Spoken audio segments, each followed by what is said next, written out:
Le foncier est devenu un véritable problème. C'est-à-dire, aujourd'hui, si tu veux acheter un terrain, tu as tous les casse-têtes, si tu veux, quoi, en fait. C'est très compliqué d'acheter parce que c'est cher. À côté de la cherté aussi, on a le manque de fiabilité lié aux documents. Tu peux voir des terrains à Conakry qui sont plus chers que des terrains dans les périphéries de Paris ou New York, carrément. Si tu vends un terrain à moins de 50 millions, généralement, les gens les achètent. En tout cas, ça fonctionne super bien pour nous. On arrive à vendre pas mal de terrains dans ces localités-là. Pour soyons clairs, il y a des terrains à Conakry qui sont à 2 millions d'euros, 3 millions d'euros. J'entendais récemment, il y a un terrain qui est à combien ? 4 millions 4 millions d'euros. Quand tu achètes un terrain à 4 millions d'euros, combien de temps tu vas prendre pour rentabiliser ce bien ? Un terrain, c'est jamais loin en fait. Kipé que tu vois à l'avant, c'était la brousse. On venait à l'époque à Kipé pour faire la pêche, pour nager, tout ça. Donc, comment tu peux imaginer à l'époque un terrain coûtait moins de 10 000 euros ?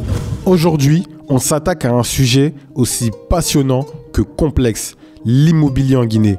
Entre opportunités énormes, manque de régulation, flambée des prix et absence de financement structuré, ce secteur est à la fois une mine d'or et un vrai casse-tête. Que faut-il savoir avant d'investir ? Quelles sont les erreurs à éviter ? Et surtout, est-ce vraiment rentable ? On en parle sans filtre. À tout de suite. Bienvenue dans On vous dit tout. Moi, c'est Bassekou Djabi, entrepreneur, rêveur et passionné par l'idée de faire bouger les lignes. Dans cette émission, on explore tout ce qui compte vraiment. La politique qui influence nos vies, les défis de l'entrepreneuriat, l'art d'investir ou encore l'histoire et les mentalités qui façonnent la Guinée. À chaque épisode, on plonge dans un nouveau thème, sans filtre ni faux semblant. Parce que comprendre, c'est déjà agir. Alors, ouvrez votre esprit, prenez place. Aujourd'hui, on vous dit tout. Bonjour Ibrahim, comment est-ce que tu vas ? Bonjour Bassekou. Bienvenue dans ce podcast. C'est un podcast qui s'appelle On vous dit tout. En fait, dans ce podcast, on va aborder à chaque épisode une thématique différente. Aujourd'hui, on est avec toi pour parler d'immobilier, vu que toi, tu es dans l'immobilier depuis pas mal de temps. Et on va essayer de comprendre, est-ce que l'immobilier en Guinée, c'est rentable ? Mais avant de commencer, j'aimerais que tu te présentes. Est-ce que tu pourrais te présenter ? Effectivement, Bassekou, merci d'abord pour l'opportunité. Je suis Diallo Ibrahima, je suis promoteur immobilier, aménageur foncier, entrepreneur de façon générale. Okay. Je suis le PDG de Mlis Group. Mlis Group, c'est une entreprise qui évolue dans la promotion immobilière et nous sommes également dans l'aménagement foncier. Ok. Et vous faites quoi ? Des mini-cités, tu m'as dit ? Ouais, alors les mini-cités au niveau Mlis, ce sont nos projets sur lesquels nous travaillons en ce moment. Voilà. C'est les projets phares ? Oui, ce sont les projets phares Mlis. Nous en avons en ce moment 3 projets que nous aimons tant. Alors, le premier projet, c'est au niveau de Yataya. Et le deuxième, on a 2 programmes aussi qui se trouvent au niveau de Kobaya. Donc, 3 projets mini-cités actifs au niveau Mlis. Ça consiste en quoi, en fait ? Toi, tu achètes, avec ton entreprise, tu achètes des terrains en grande quantité, c'est ça ? Et après, tu construis et tu revends les villas ? Alors, c'est que je voulais te faire cette petite, si tu veux, confidence. Tu sais, moi, j'ai créé Mlis à l'époque, c'est parti d'une passion. Et en plus de la passion, je vais rappeler aussi, il y avait un constat qu'on avait fait. Le foncier est devenu un véritable problème. C'est-à-dire, aujourd'hui, si tu veux acheter un terrain, tu as tous les casse-têtes, si tu veux, quoi, en fait. C'est très compliqué d'acheter parce que c'est cher. À côté de la cherté aussi, on a le manque de fiabilité lié aux documents. Donc, partant de ce fait-là, nous, on s'est dit, parce que je tiens à te rappeler, je suis né, grandi à Conakry, mais par la grâce de Dieu, j'ai eu la chance de tourner un peu. Donc, j'ai vu ce qui se passe dans les autres pays. Alors, j'ai décidé de m'inspirer de ce qui se fait ailleurs. Pourquoi pas faire la même chose chez moi. Ok. Je te laisse continuer. En gros, vous achetez le business model, comment il marche ? Oui, le business model, en fait, nous achetons les surfaces un peu plus d'une parcelle. Hein. Nous achetons généralement autour de 3 ou 4 parcelles collées et nous construisons des maisons, des résidences modernes en sous forme de cité. Donc, minimum 4. Donc, pour le moment, au sein d'Mlis, tous nos programmes, nous avons, pour le projet de Yataya, on a une cité de 8 villas. Okay. Ensuite, on a Kobaya, où nous avons 2 autres projets en cours. Le premier projet au niveau de Kobaya, nous sommes autour d'une dizaine. Et le plus gros projet en ce moment d'Mlis, c'est la cité Mlis Siri, que nous avons dénommée. Ça, c'est la nouvelle. Siri. Ça, c'est la nouvelle cité Mlis qui se trouve au niveau de Kobaya, Ok. qui fait 24 villas résidences. Ok, donc en gros, vous avez 2 sites à Kobaya. 2 sites à Kobaya et un site à Yataya. Yataya. Et en Voilà. parallèle, vous êtes dans la construction aussi pour les gens qui veulent construire des biens immobiliers. Oui, effectivement, lorsqu'on a lancé MLease, on savait que naturellement, le besoin de créer, si tu veux, un département qui s'occupe uniquement de nos projets à nous, mais aussi des projets des clients privés qui nous confient la construction de leurs projets, Ok. de leurs biens. Ok. Et la question que beaucoup se posent, déjà en Guinée, tout le monde veut investir dans l'immobilier. Parce que les gens se disent qu'en vrai, c'est la réussite. Étant donné c'est vrai, on est dans un pays qui n'est pas forcément très stable. Donc les gens se disent que l'immobilier, c'est un business qui va toujours tourner parce que les gens voudront toujours se loger. Mais au vu des prix des terrains, moi, je me demande, est-ce que l'immobilier en réalité en Guinée, c'est stable? C'est rentable, excuse-moi. Alors, parlant de rentabilité, moi je dirais que ça dépend vraiment de la stratégie que chacun de nous va mettre ici en place. Nous, dans notre cas, c'est un modèle qu'on a testé, mais jusqu'à là, il fonctionne super bien. Toi, en fait, c'est un modèle un peu plus rapide parce que, en général, ce que les gens sont habitués à faire en Guinée, c'est plutôt acheter le terrain, construire et louer sur de la longue durée. Alors que toi, c'est de l'argent que tu revois un peu plus rapidement, étant donné que toi, quand tu construis, ça te prend quoi, 8 mois pour construire? Ouais, nous sommes autour de 8 à 1 année. Ok, donc en gros, quand tu as ton financement, donc déjà toi tu as le bien, tu as le terrain, ensuite tu as le financement pour construire, tu peux construire sur 1 an et en général quand tu revends, tu peux récupérer ton argent en 1 an en réalité. Donc c'est plus rapide. Ça dépend, parce qu'en fait la promotion immobilière elle est différente. Tu vois, en fait, nous commençons déjà la vente à partir du moment où on a fini la conception du projet. Okay. C'est-à-dire on a des clients qui nous font appel, ils nous disent qu'ils veulent acheter une maison. Justement, c'est l'occasion aussi de rappeler qu'on a ce type on a cette facilité avec nos clients et nous les permettons ici d'acheter les biens avec nous. C'est-à-dire au cours de l'année qui va nous prendre ici la construction, on peut permettre aux clients de souscrire à nos projets, ce qui lui permet de payer en sous forme d'échelonnement au cours de toute l'année. Okay. C'est-à-dire à la fin de la réalisation du projet, peut-être le client a naturellement fini de payer sa maison. Donc en gros, toi, tu as le terrain, tu conceptionnes le projet, le plan, la maison, etc. Le client achète, ensuite tu construis et après il a sa maison clé en main. Oui, effectivement. Ok. C'est ça. Ok. Et j'ai regardé tout à l'heure, avant même de commencer l'émission, et de toute façon, je savais déjà, le prix des terrains en Guinée, surtout tout ce qui est Koléa, Kaloum, etc. En gros, en tout cas, tout ce qui est aux alentours du centre-ville, et maintenant vers Kipé, Nango, Kobaya. Maintenant, même en allant jusqu'à Koya, les prix sont excessivement chers. Carrément, tu peux voir des terrains à Conakry qui sont plus chers que des terrains dans les périphéries de Paris, ou de grandes villes comme Paris ou New York, carrément. Donc, en fait, moi, je ne comprends pas comment... Enfin, si, je sais comment ces terrains coûtent aussi cher, mais toi, c'est quoi ton avis sur ça? Écoute, je m'attendais à cette question de cherté de terrain en Guinée. C'est un fait, c'est une réalité. Nous vivons ça à longueur de journée.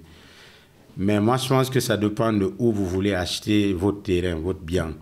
Par exemple, tu ne peux pas vouloir acheter un terrain à Camayen aujourd'hui et comparer le prix d'un terrain en Guinée au prix d'un terrain aux États-Unis. Ça dépend de où tu l'achètes.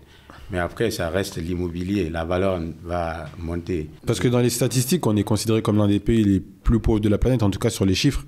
Donc, normalement, ça ne devrait pas être comme ça. Malheureusement, c'est ça. Mais moi, je tiens à te rappeler que plusieurs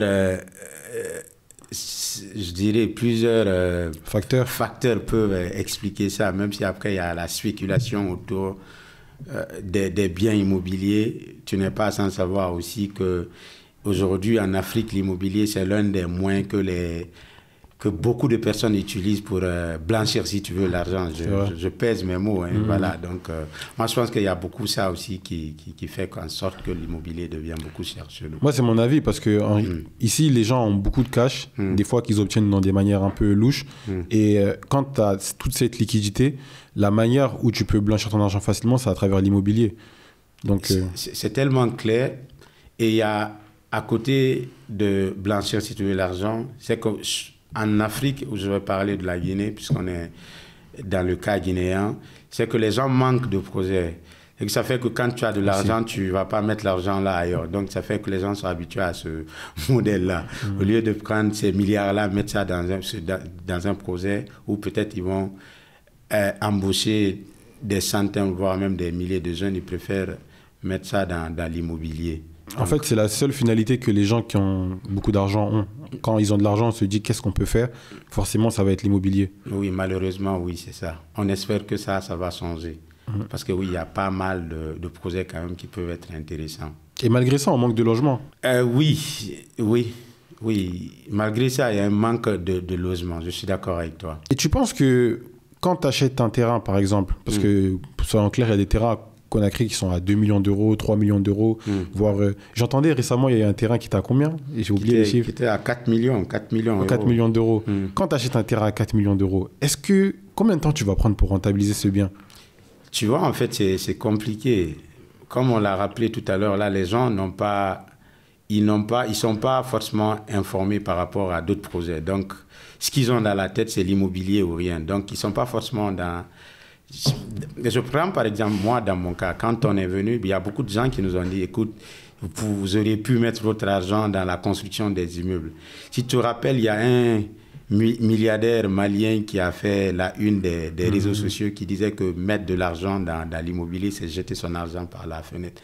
Après, moi, je suis dans l'immobilier, mais je suis en même temps d'accord avec lui. Parce que ça dépend aussi, si j'avais eu effectivement l'occasion de discuter avec ce monsieur-là, j'allais lui dire, ça dépend du type d'immobilier dont vous parlez. Mais sinon, il y a d'autres projets qui sont dans le sens de l'immobilier qui peuvent être vraiment intéressant. Moi, je pense que dans tous les cas, c'est rentable. Parce que, en fait, quand on regarde les taux de marge, aussi par rapport à l'explosion démographique, les prix montent. Donc, même quand tu achètes un terrain excessivement cher, en général, tu récupères ton argent et après, c'est à vie, ça tourne tout le temps, quoi. Je vais parler des mini-cités, puisque nous, c'est notre branche, c'est notre spécialité. Peut-être les gens vont te dire que l'immobilier, c'est pas rentable ou la construction des immeubles et mettre ça en location. Et ces gens-là qui mettent généralement l'argent dans ces biens-là, c'est des gens qui sont financièrement extrêmement stables. Donc, ce monsieur-là, lui, ne cherche pas forcément à rentabiliser. Le gars va se mettre dans la posture, je fais ça pour mes enfants. Sinon, si c'est en termes de rentabilité, moi, je pense qu'on a un très bon modèle en ce moment-là qui fonctionne très bien. Si tu vois, aujourd'hui en Guinée, il y a pas mal de projets qui sont très, très intéressants. L'immobilier est en pleine expansion en ce moment en Guinée. Tu vois, pas mal de promoteurs. Si tu les vois aujourd'hui mettre assez d'argent dans ce secteur-là, c'est que forcément, il y a de quoi. Et au-delà de ça, même quand tu as beaucoup de liquidités, c'est mieux de faire tourner ton argent, de l'investir que de le laisser à la banque. Parce que là-bas, il ne tourne pas. Voilà, ça aussi, c'est un autre facteur. Voilà, au lieu de laisser ton argent en banque, tu vas te dire, c'est mieux que j'achète peut-être même, peu importe le prix que ça va me coûter, mais quand même, je vais l'acheter pour peut-être au moins gagner le minimum qu'il soit, mais ils se préfèrent dans ça. Et aujourd'hui, en Guinée, on a plusieurs types de modèles économiques dans l'immobilier. Par exemple, il y a l'achat-revente de terrain. Ça, c'est, par exemple, tu as un peu d'argent de côté et tu ne sais pas quoi en faire. Aujourd'hui, les gens vont beaucoup vers les zones vers Tanene, Koya, Dubreka. Tu achètes des terrains en hectares, tu les découpes, tu viabilises. Toi, tu fais ça aussi en plus, tu m'avais dit. Tu viabilises et après, tu les revends. Je ne sais pas, je ne vais pas parler de chiffres, mais je sais pas, on dit tu as 30, 50 000 euros. Tu achètes une grosse quantité de terrain, tu les découpes et après, tu les revends individuellement. Tu as ça, tu as la construction-revente, comme toi, ce que tu fais. Tu as la construction-location. Par exemple, tu construis un bien immobilier, tu le loues sur du long terme. En général, moi, je vais pas parler. On parlera peut-être de chiffres après, mais tu as la construction-revente. Et depuis peu, maintenant, tu as les gens aussi qui construisent et qui revendent juste des appartements. Parce que toi aussi, tu voulais commencer, c'est ça? Oui, la construction-vente des appartements, c'est l'un des projets très proches de MLIS. Maintenant, revenons dans les différents modèles économiques. La viabilisation, on va commencer? Oui, les viabilisations, généralement, c'est tout ce qui est lotissement. On a plusieurs sites aussi sur lesquels nous travaillons en ce moment du côté d'Alasoya et à Fanyé. Les sites que nous venons auprès des coutumiers, c'est le terme que je cherchais. Les coutumiers, tu viens négocier avec eux. Après, il y a la partie administrative. Et puis après, si vous entendez sur les termes, voilà, tu as plusieurs terrain. Sur ce modèle-là, tu n'as même pas besoin d'acheter. Ça veut dire que vous vous mettez d'accord, c'est un accord que vous avez avec les coutumiers. Bien sûr, généralement, tu vas payer parce qu'ils vont te céder cette terre-là. Donc, ce n'est pas pour dire qu'ils vont te donner ça à cadeau. Mais ce qui est intéressant, ça ne sera pas au prix, en tout cas, auquel que tu achètes un terrain habituellement. C'est pourquoi nous encourageons beaucoup les gens à acheter les terrains au niveau de ces périphéries-là. Et après, toi, tu fais comment? Tu loues des machines pour la viabilisation? Comment ça marche? Oui, nous avons des machines. Nous déployons ces machines-là au niveau de ces sites-là. Si toute la partie administrative, quand on a tous les procès verbaux, si tu veux, avec les différentes familles-là, généralement, c'est bon, vous envoyez les machines, vous faites tout ce qui est aménagement, vous tracez les routes. S'il n'y a pas de courant, vous amenez le courant au niveau de ces sites-là, et puis voilà, quoi. Dès que c'est viabilisé, il y a de la valeur, tu peux facilement vendre ça. Et c'est un modèle économique comme Emlise aussi. Ça part vite et quand tu veux revendre après? Ça dépend. Si le site il est proche de la route, généralement, c'est des biens rares. Les gens, parce qu'on le disait tout à l'heure, les gens n'ont pas la possibilité d'acheter aujourd'hui un terrain à Conakry. Donc, s'ils ont des terrains au niveau de ces villes-là, Koya, c'est à moins d'1 heure de Conakry. Donc, si tu vends un terrain à moins de 50 millions, généralement, les gens, ils achètent.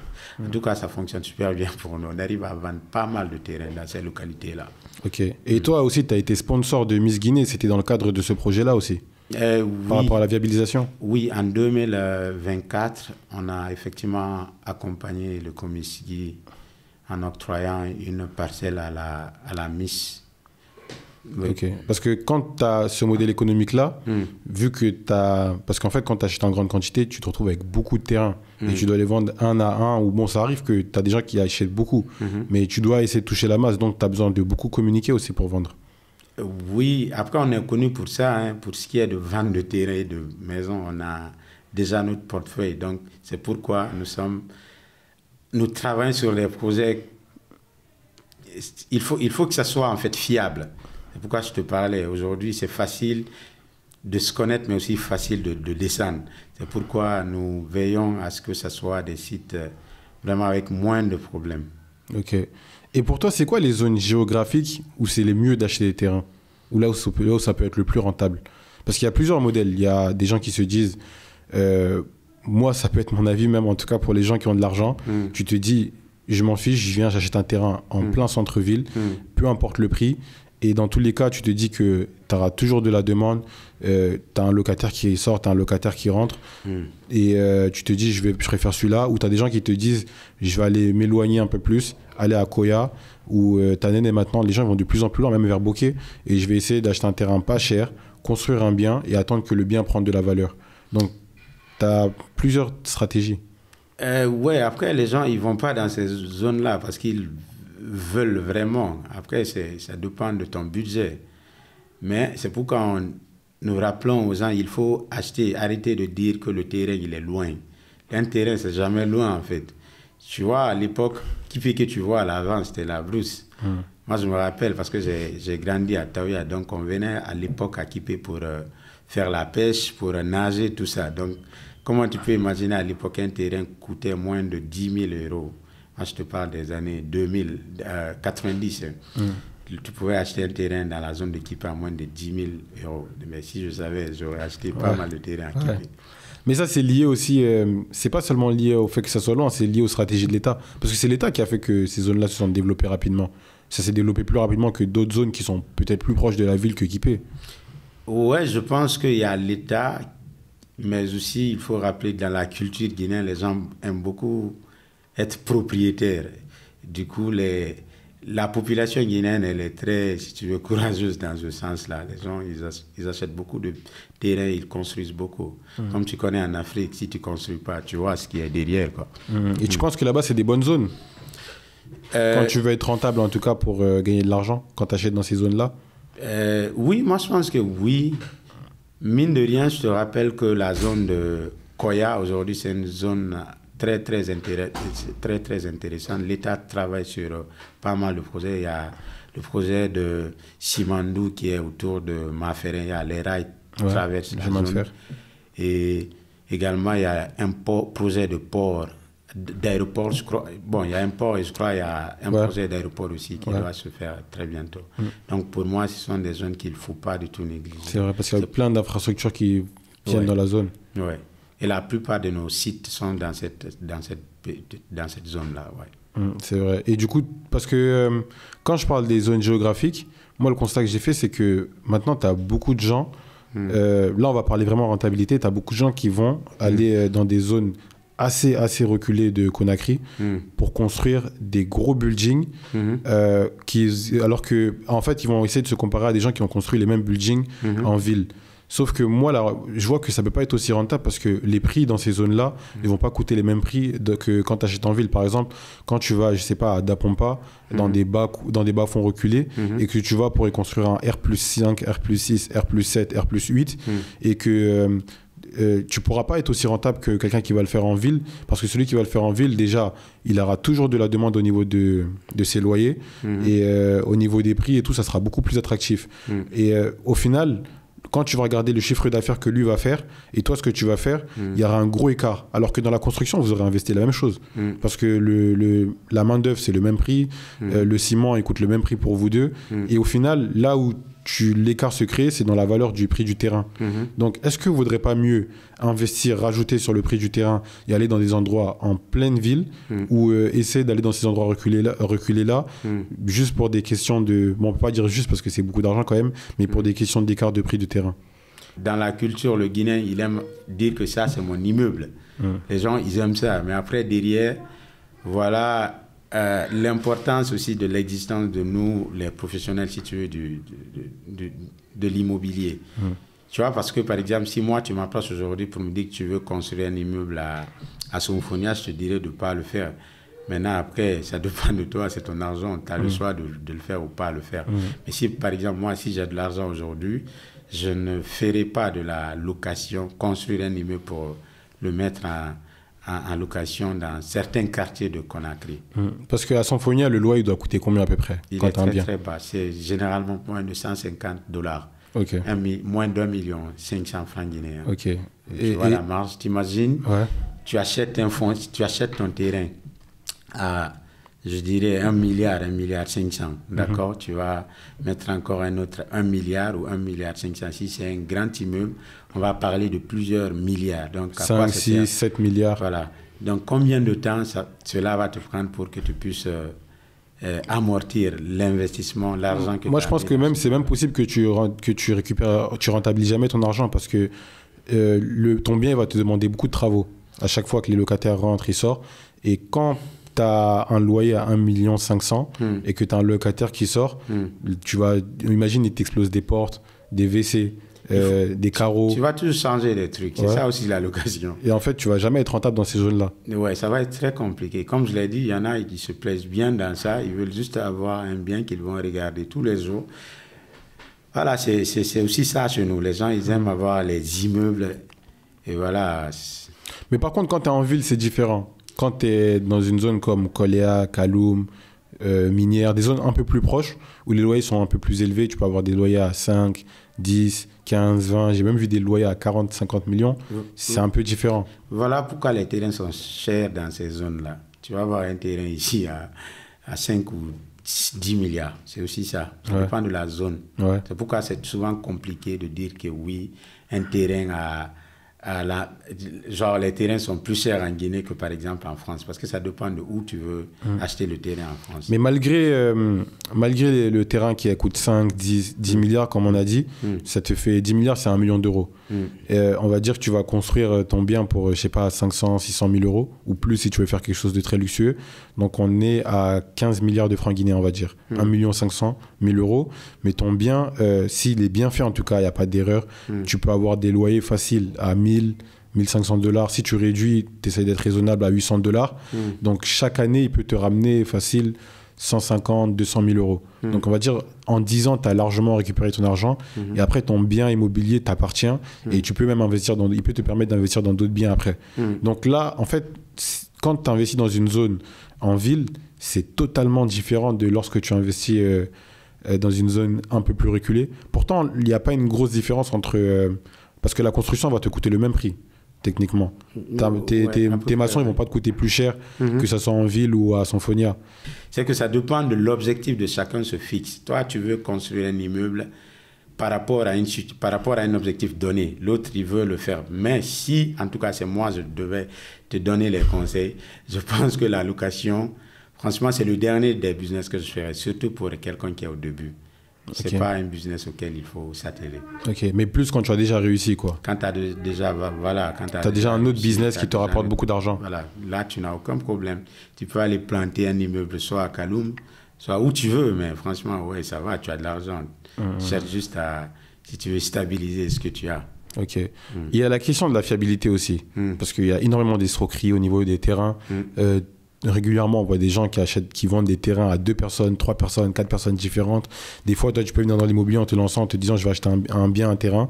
Et puis, en fait, tu vois que le bien, il a été vendu à plusieurs personnes. En plus, des fois, c'est une même famille qui vend le bien à plusieurs personnes.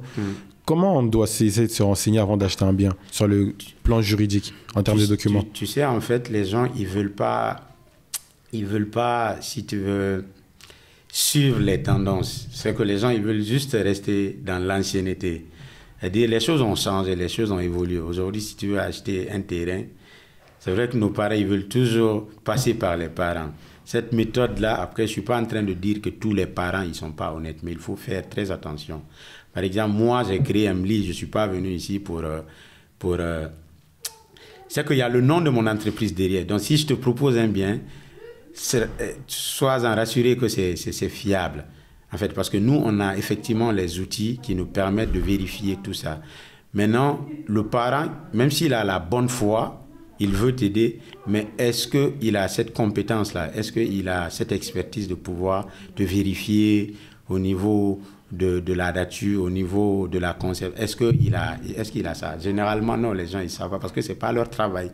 Donc voilà pourquoi, une fois de plus, je demande aux gens, si tu veux acheter un bien immobilier, il y a tellement d'agences ici, il y a tellement de structures sérieuses qui peuvent t'assister. Généralement, tu n'as aucun problème si tu passes par les professionnels. Ok, mais donc on a des solutions pour vérifier l'appartenance du terrain avant de l'acheter?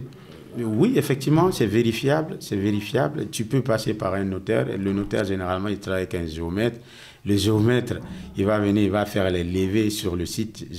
Le plus souvent, il va te dire la situation du terrain. À 98%, il va te dire si, par exemple... Il y en a beaucoup qui passent par des notaires et ils se font quand même avoir. C'est des cas très rares. Moi, je suis à ma 5e année, mais j'en ai entendu parler qu'il y a des cas comme ça. Mais franchement, moi, je n'ai jamais vu... Nous assistons des clients tous les jours presque à acheter des biens immobiliers. Mais jamais on a pu acheter un terrain alors qu'il y a un problème derrière. Ça n'a jamais arrivé par la grâce de Dieu. C'est quoi qu'on doit demander avant l'achat du terrain? Quand tu as quelqu'un qui vient te voir, qu'est-ce que tu dois demander comme document pour vérifier déjà? Ça dépend. Si c'est une zone déjà qui est lotie, c'est-à-dire les routes sont passées, tout là c'est encore validé au niveau de l'État, il y a tous les documents. Là, c'est encore facile. C'est pourquoi moi, généralement, je ne me mets pas dans les deals de terrain où il n'y a pas... où c'est vraiment les zones, comment on appelle ça? Comment on appelle ça? Les zones non viabilisées, là. Ouais. En tout cas, si c'est en ville ici, s'il n'y a pas de documents, je déconseille généralement. Voilà. Ok, c'est quoi, titre foncier? Oui, plante de masse? Oui, il faut que le terrain ait minimum le plan de masse. Okay. Et après, il y a des terrains aussi. Mais après, dans la culture guinéenne, les gens, ils ne prennent pas le soin de faire tout ce qui est document. Okay. Dès qu'ils achètent le terrain, ils le laissent comme ça. Donc, mais si tu passes par les professionnels, nous, on a des outils qui nous permettent de vérifier tout ça. Ok.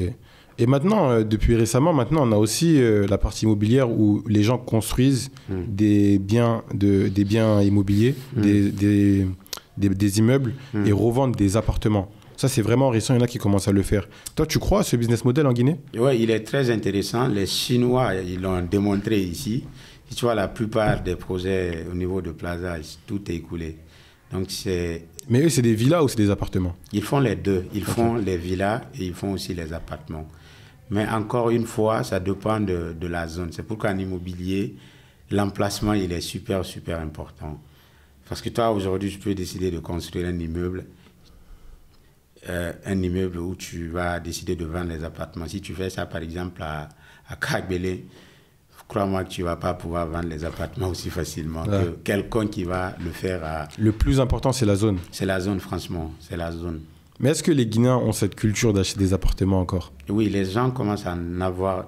Ils commencent à avoir cette culture de plus en plus. En tout cas, bravo. Et pour la partie accompagnement que tu fais dans l'immobilier, au niveau des clients, on va mettre un numéro en bas où les gens pourront contacter. Comme ça, s'ils ont des informations à demander ou ils aimeraient acheter un bien immobilier pour que tu les accompagnes, on mettra le numéro en bas. Et du coup, au niveau d'Emlis, pour vous, c'est quoi l'avenir que vous prévoyez actuellement? Nous voulons avoir un impact sur, si tu veux, tout ce qui est logement. Parce que tu sais, c'est toute une galère. Récemment, tu m'as même contacté par rapport à quelqu'un qui voulait un appartement. Ouais. Il a beaucoup galéré. Donc, nous, on a fait ce constat. Du coup, nous avons décidé de construire des biens pour un peu faciliter l'accès à l'immobilier dans notre pays. C'est bien. Bravo et merci d'être venu. Tu aurais un mot pour la fin? Franchement, ouais, moi, je te remercie, hein. Je pense que la Guinée, c'est un pays très, très intéressant. C'est vrai que je suivais une de tes interviews avec un des gars qui me disait que entreprendre en Guinée, c'est du vrai cardio, en fait. Ouais. C'est que, il a même pris l'exemple de... C'est comme... un militaire des forces spéciales. Militaire de force spéciale, d'une unité spéciale, ça m'a fait rigoler un peu. Et un militaire d'une formation classique, normale, en fait, c'est différent.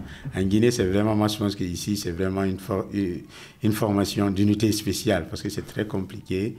Mais après, avec la passion et la résilience, et croire aussi à ce que tu fais, moi je pense que le reste, c'est qu'une question de temps, en fait.